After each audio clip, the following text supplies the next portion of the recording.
So it was only natural that the earliest schools of medicine, the kind that we saw in tribes, would be rooted in fear, mystery, and mysticism.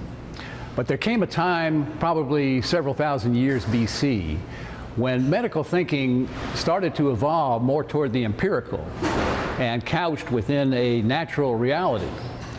And empiricism is an interesting word. It's all about observation. And in the classic sense, empiricism is the basis for science. This is where observations are recorded and repeated. And science demands that there be multiple observations and even multiple observers. Medicine doesn't really give much credence to anecdotes, which is just one example of an experience. And so to have solid science, you need to have observations numbering even in the hundreds. The other hand, the dictionary even defines empiricism as quackery. And this may sound strange, but that's because some observations can be influenced by bias or even imagination. And a typical example of this is what happens in a situation where you have witnesses to a crime. And for every number of witnesses, you may have an equal number of differing realities. So this is just an example of how empiricism can sometimes be imaginary.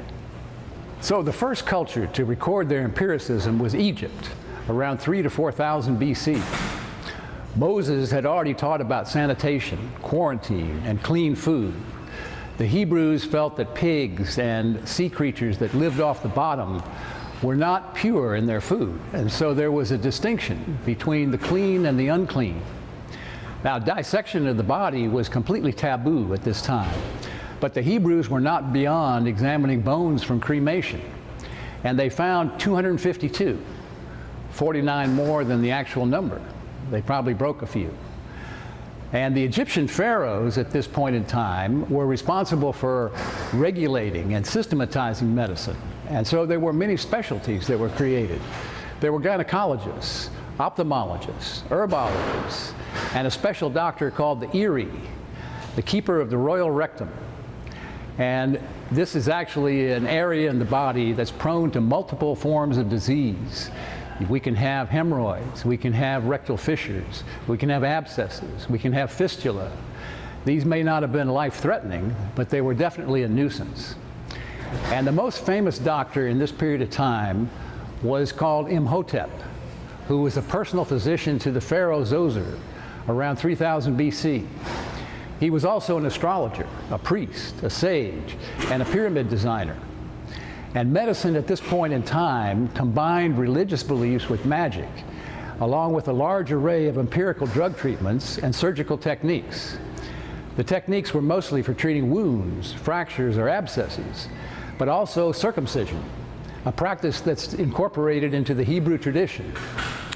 Physicians at this period also worked alongside seers, who were expert in divine diagnosis, and priests who carried out exorcisms and incantations. One common practice of the day was to have a patient sleep in the temple. And during the night, hopefully, God would come to them in a dream, indicating the necessary treatment.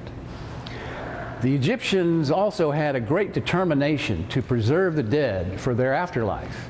And this has led to much evidence for pathology and the history of disease.